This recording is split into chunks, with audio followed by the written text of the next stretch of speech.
महापालिकेच्या आस्थापनेवर आधीच 2 अतिरिक्त आयुक्त पदांना मंजुरी असताना आता आणखीन एक नवीन पद निर्माण करण्यास प्रशासकीय सभेने मान्यता दिली आहे। या निर्णयामुळे ठाणे महापालिकेच्या प्रशासनात एकूण 3 अतिरिक्त आयुक्त कार्यरत राहणार आहेत। महापालिकेच्या वाढत्या कामकाजाचा आणि शहर विकासाच्या वेगाने वाढणाऱ्या जबाबदाऱ्यांचा विचार करून प्रशासनाने हा निर्णय घेतलाय। ठाणे महापालिकेच्या आस्थापनेवर आधीच 2 अतिरिक्त आयुक्त पदांना मंजुरी देण्यात आली आहे। यापैकी एका पदावर अतिरिक्त आयुक्त संदीप माळवी आणि दुसऱ्या पदावर अतिरिक्त आयुक्त प्रशांत रोडे हे कार्यरत आहेत। संदीप माळवी यांची अतिरिक्त आयुक्त पदावर पदोन्नतीने निवड करण्यात आली आहे, तर रोडे हे शासनाकडून प्रतिनियुक्तीवर आले आहेत। अतिरिक्त आयुक्त पदावर हे 2 अधिकारी कार्यरत असले तरी ठाणे महापालिकेच्या वाढत्या कामकाजाचा आणि लोकसंख्येच्या विस्ताराचा विचार करता प्रशासकीय कार्यक्षमता वाढवण्यासाठी अतिरिक्त आयुक्त या संवर्गातील एक नवीन पद निर्माण करण्याचा निर्णय प्रशासनाने घेतलाय।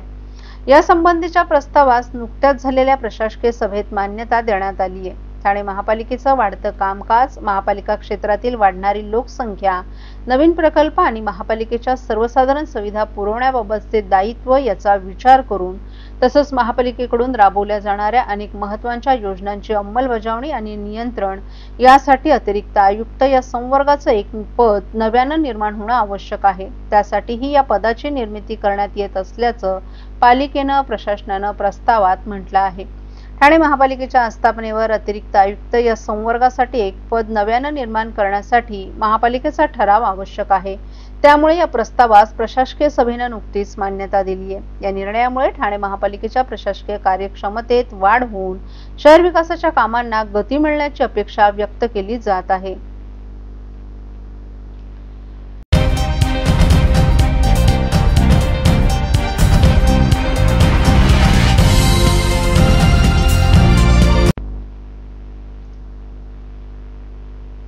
यंदाची दिवाळी काळीच, ठाण्यात राष्ट्रवादी काँग्रेस शरद पवार पक्षाचं धरणं आंदोलन।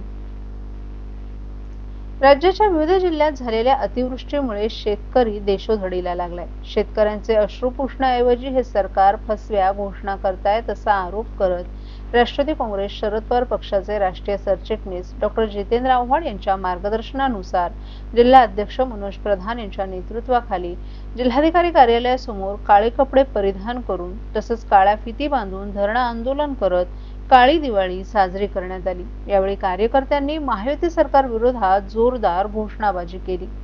अतिवृष्टीमुळे सोयाबीन, तूर, कापूस, मूग, ऊस, उडीद आदी विविध पिकांचं अतोनात नुकसान झाले, परंतु आतापर्यंत झालेल्या नुकसानीपैकी निम्म्या हेक्टरवरील पंचनामे अद्यापही बाकी आहेत। ते पूर्ण होण्यासाठी आणखीन किती कालावधी लागेल हे माहीत नाही।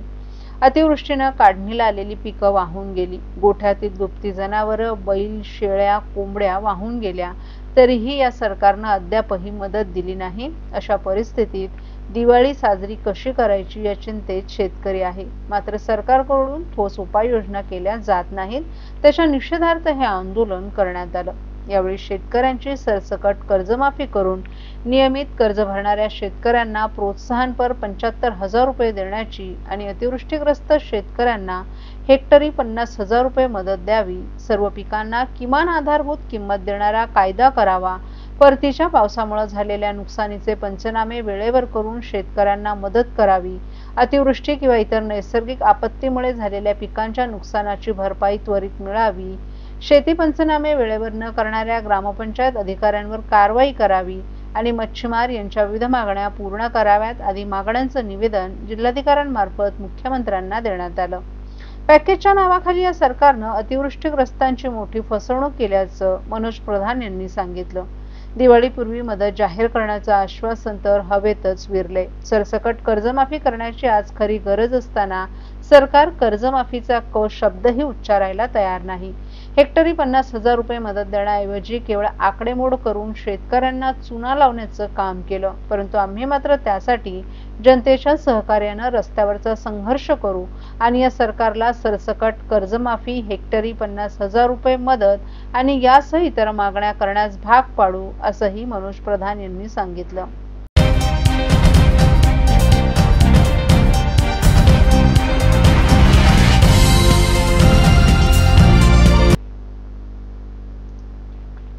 स्वच्छ भारत अभियानात सर्व विभागांच्या समन्वयाने स्वच्छता मोहीम यशस्वी करण्याचा ठाणे महापालिकेचा निर्धार। स्वच्छ भारत अभियानात सर्व विभागांच्या समन्वयाने स्वच्छता मोहीम यशस्वी करण्याचा ठाणे महापालिकेने निर्धार केलाय। स्वच्छ भारत अभियानासाठी पुढील वर्षी होणाऱ्या स्वच्छता सर्वेक्षणात ठाणे शहराची कामगिरी सर्वोत्कृष्ट असावी, यासाठी महापालिकेच्या सर्व यंत्रणेने आतापासूनच कामाला लागावे असे निर्देश पालिका आयुक्त सौरभ राव यांनी दिलेत।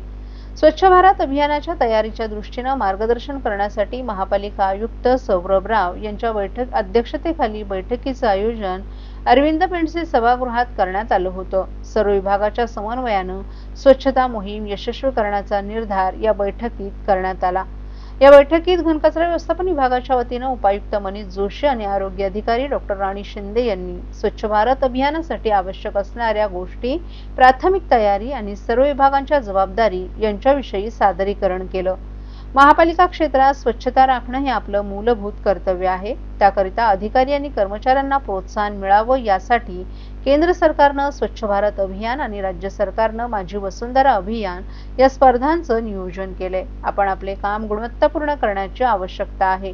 दैनंदिन स्वच्छता, सार्वजनिक शौचालयांची दिवसातून 4 वेळा नियमित सफाई, शौचालयांची आवश्यक ती दुरुस्ती, सुस्थितीतील रस्ते, पदपथ, दुभाजक, उद्यानं या गोष्टींचा एकत्रित परिणाम शहराच्या स्वच्छतेवर होतो, याची जाणीव ठेवून सर्व विभागांनी उत्तम समन्वय साधून या मोहिमेसाठी काम व्हावं असं आयुक्त राव यांनी स्पष्ट केलं।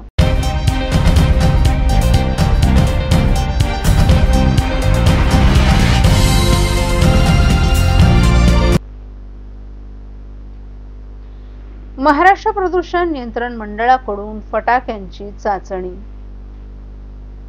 फटाक्यांच्या आतिषबाजीशिवाय दिवाळी साजरी करणं उत्सवप्रेमींना शक्य होत नाही। त्यामुळेच या सणाचा उत्साह द्विगुणित करण्यासाठी मोठ्या प्रमाणात फटाक्यांचा वापर होतो। मात्र हेच फटाके हवा आणि ध्वनी प्रदूषण करणारे ठरू लागल्यानं महाराष्ट्र प्रदूषण नियंत्रण मंडळानं 125 डेसिबल पेक्षा जास्त आवाजाच्या फटाक्यांवर बंदी घातली आहे। फटाके उत्पादन करणाऱ्या कंपन्यांना त्याबाबतचे सक्त निर्देश देण्यात आले असून नियमांचा भंग करणाऱ्या कारखाने आणि विक्रेत्यांवर कठोर कारवाई केली जाणार आहे। प्रदूषण नियंत्रण मंडळाकडून ठाण्यात 25 प्रकारच्या फटाक्यांची चाचणी घेण्यात आली। प्रदूषणावर नियंत्रण आणण्यासाठी महाराष्ट्र प्रदूषण नियंत्रण मंडळानं पुढाकार घेतलाय।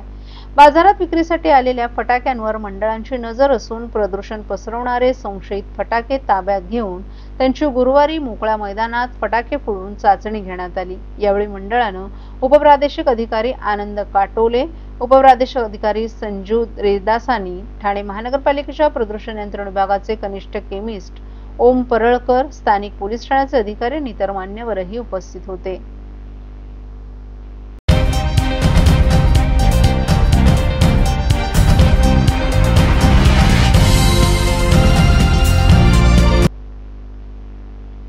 कोकण पदवीधर मतदारसंघाचे आमदार ॲडव्होकेट निरंजन डावखरे यांच्या उपस्थितीत ठाणे सिव्हिल रुग्णालयात मंजूर झालेल्या बाल डायलिसिस केंद्राच्या उभारणीसाठी प्राथमिक पाहणी करण्यात आली आहे। विधान परिषदेत उपस्थित केलेल्या प्रश्नांवर राज्याचे आरोग्य मंत्री प्रकाश आंबेडकर यांनी सकारात्मक प्रतिसाद दिला।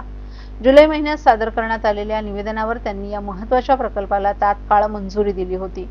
प्रकल्पाच्या प्रगतीचा आणि पुढील टप्प्यांचा आढावा घेण्यासाठी उच्चस्तरीय बैठक आयोजित करण्यात आली। या बैठकीस आमदार निरंजन डावखरे, ठाणे सिव्हिल रुग्णालयाचे वैद्यकीय अधीक्षक आणि जिल्हा शल्यचिकित्सक डॉक्टर कैलास पवार, बालरोग तज्ज्ञ आणि नेफ्रोलॉजिस्ट डॉक्टर उमा अली, बालरोग तज्ज्ञ डॉक्टर परमानंद, डॉक्टर शानबाग तसेच इतर वरिष्ठ अधिकारीही उपस्थित होते। या बैठकीदरम्यान केंद्राचे आराखडे, वैद्यकीय उपकरणं, बांधकाम संरचना, सुविधा आणि मनुष्यबळ या बहुआयामी घटकांवर सखोल चर्चा करण्यात आली। त्यानंतर ठाणे सिव्हिल रुग्णालयात प्रत्यक्ष पाहणी करून आवश्यक पाया सुविधा, वैद्यकीय साधन सामग्री आणि डायलिसिस केंद्राच्या कार्यप्रणालीबाबत सविस्तर मार्गदर्शन करण्यात आलं।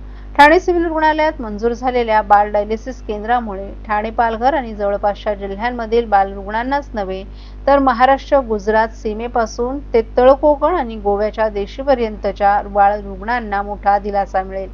सध्या राज्यात केवळ मुंबईतील वाडिया रुग्णालयातच बाल डायलिसिस सेवा उपलब्ध असल्यानं पालकांना लांबचा प्रवास, प्रतीक्षा आणि खर्च या तिहेरी अडचणींना सामोरं जावं लागतं। हा प्रकल्प पूर्णत्वास आल्यानंतर ठाणे सिव्हिल रुग्णालय हे कोकण ठाणे विभागातील बाल डायलिसिस सुविधा असलेलं पहिलं जिल्हा रुग्णालय ठरणार असून यामुळे बाल आरोग्य सेवांच्या नव्या पर्वाची सुरुवात ठाण्यापासून होईल. मिळालेला प्रतिसाद आणि कामाच्या गतीस पाहून आनंद व्यक्त करताना निरंजन डावखरे यांनी मुख्यमंत्री देवेंद्र फडणवीस यांच्या नेतृत्वाखाली सरकारचं आरोग्य धोरण सर्वसमावेशक असूनही विकासाच्या दिशेने सुरू झालेली ही वाटचाल आहे, कारण निरोगी भारत सशक्त भारत असल्याचं त्यांनी सांगितलं.